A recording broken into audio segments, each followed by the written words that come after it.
So, welcome to another podcast. Nice to have you on it.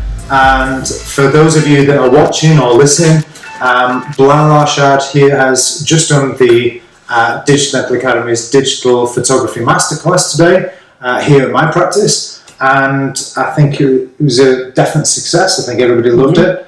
And you'll probably see some, we've got a couple of testimonials which we'll put together a little video package at the end of this. But absolutely recommended. I mean, I take pictures of everything anyway.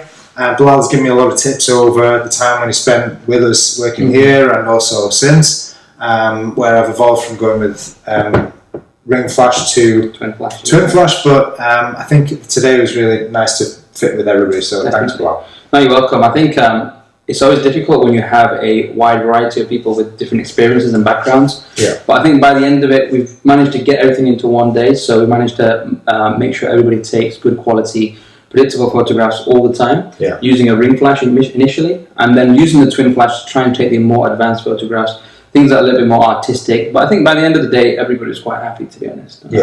Everybody managed to get some really good quality photographs. I was quite impressed. I think it was a nice cozy group, actually. Definitely. I think you can't really do it like this. Yeah, exactly. Anything more, it becomes very difficult for me as well to try and get around and give everybody that personal advice, because you don't want to go into a course and, when you're trying to ask some information, the person who's running the course is busy with someone else, and by the time it comes to you, it's lunchtime. And so I think 10 is probably a perfect number, to be honest. I hope that I managed to get around to everybody. Everybody had their individual questions, little tips and tricks on how to improve. So everybody had different issues. So some people found it very difficult to take occlusal shots or quadrant shots, or found it difficult to focus. But from what I saw everybody's photographs, by the end of the day, I was quite happy with the way everybody was. Definitely. So, I'm going to start the interview. Yep. Oh, okay. That's not the interview. That's the intro. I was telling Bilal about our the podcast that we've been starting. We've done like about 5 or 6 now, and the worst one for the person in the interview that didn't realise he was in an interview was we're interviewing Carl Fennick, who does dentures. And so we all thought that the communication was there saying, do you want to do a podcast? Yes, blah blah blah. So okay, well, we're going to do one in a minute. Do you want to join on? Oh no, I don't think we said we're going to do one in a minute. We're going to have a Skype call in a minute. Do you want to join and have a chat? So he thought we were just going to chat about stuff. So we're recording the Skype conversation for the podcast, and then afterwards he goes, "Was that a podcast?" I was like, "Yep." So now you know this is a podcast. I'm happy with that. You're happy, Good. We've got GDPR consent sorted, which is very important. Very important. Yeah. So tell us how you got into photography, Bob. So a couple of years before I actually started dentistry, one of my uncles, he used to do a lot of wedding photography, and I was quite intrigued, and I used to go along sometimes to teach me a few tips and tricks, and I started taking some photographs. And what I saw was that when I started VT, I found that it came very easy and natural to me, but a lot of the dentists that I was working with found it very difficult to, although they're excellent at doing rehabs or dentures and complicated stuff, they found it quite difficult to pick up a camera and take a photograph. And some of the ones that were taking photographs regularly, they found it difficult to, as you can see above here, to try and frame the picture properly. And for me, although I thought that was quite simple and straightforward, I thought, actually, do you know what, I need to do this again and again and master it. And there was no hard and fast rule, I didn't just pick it up overnight. Although it came easy to me, I did practice a lot. Exactly, and that's with anything, and you know that. There's no secrets behind anything. It's the more you practice it, the better you get. Absolutely. And that was it. So from then, I got my first camera. I bought a second-hand camera from eBay at the time, second-hand lens, which I still use to today. And the flash that I bought, everything cost me, and everybody says, oh, cameras are too expensive. My first setup cost me less than maybe £350. Nice. That's all I had as a VT. And that was purely for dentistry, for teeth. And I practiced. I had ample time. Practice on staff, practice on nurses. I said to nurses, I'll give them free treatment. And, practice. I eventually got better and better and improved, tweaked it, fine-tweaked a few things. And then before I knew it, I was doing a lot more advanced stuff. And I was just helping people. I think that's like you're saying, like anything. I mean, with me, with the digital stuff, when I was first playing with it, it was probably awful compared to what I do now. Of course. I kind of worried there's going to be those patients that are walking around somewhere. Who did that? I'm like, what? but no, these days, I mean, realistically, it is just about practice. Yeah. And I think the nice thing to look at with your photography, Billal, credit to you, is you've gone whole hog with the integration of photographs from start to finish, from consent to getting the finished result, knowing everything about all the little tips that you can give to have that end result, like this picture, so that you can see, what you've made in all its glory. Yeah.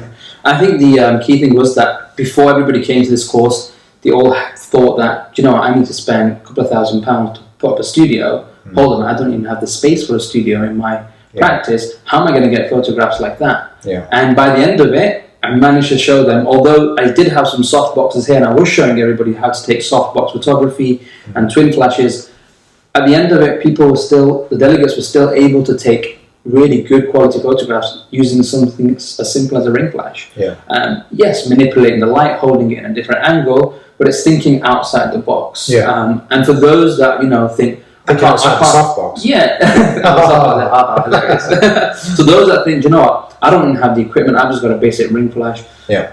There's no point in me learning about that. But it's about understanding the knowledge and then applying it. And, that's I think it's easy for me, with the difficulty I faced with going from ring to twin flash, and what I picked up today, which really should have been obvious to me, because I'm good with my physics and stuff like that, but the key thing that you were passing on was thinking about the way the light's travelling. That's it. And if you think about the way the light's travelling, it makes all the difference. 100%. Yeah. So I wasn't thinking about where the light's travelling. Yeah. I was taking for granted that those flashes, and it sounds like such an obvious thing. Yeah. But it's really not. It's not. And it's a little thing like that. So it's the manipulation of light. It doesn't matter if the light's coming from a £20 ring flash or £100 ring flash or a £1,000 ring flash or a twin flash. It's how you use that light. Granted, there are some lights which are harsher, which are stronger, and they will affect the image, but it's a learning curve. And it's not, the first time you try it, you might find it a little bit difficult. Yeah. But even when some of these other people are getting more natural with it. There were some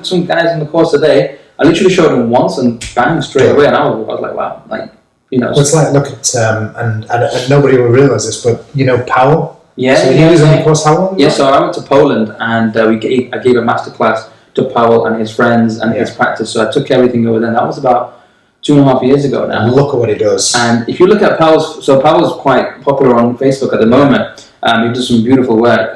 If you go back to his photographs, his lab photography, his basic photography, he was just doing very, very basic ring flashes, and he was upset because he's doing this beautiful work, and his bad photography is making his work look quite average. Yeah. Whereas good quality photography can make bad work look very bad, but also make good quality work look very good as well.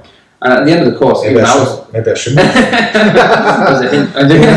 So those that basically, when I've seen Powell's photos now, even I'm impressed, and that Powell looks quite good. Stuff. Yeah. So he's obviously picked it up, but he's practiced. He's carried on. You don't go on a course and not pick up the camera the next day. You're not going to learn anything from that. You need to put it into practice. The first few days, first few weeks, it was 10 minutes extra at the end of each appointment, 5 minutes extra. It's going to take time. You don't learn guitar by playing once a year, do you? There you go. No. Unfortunately not. So, where's things headed for you now?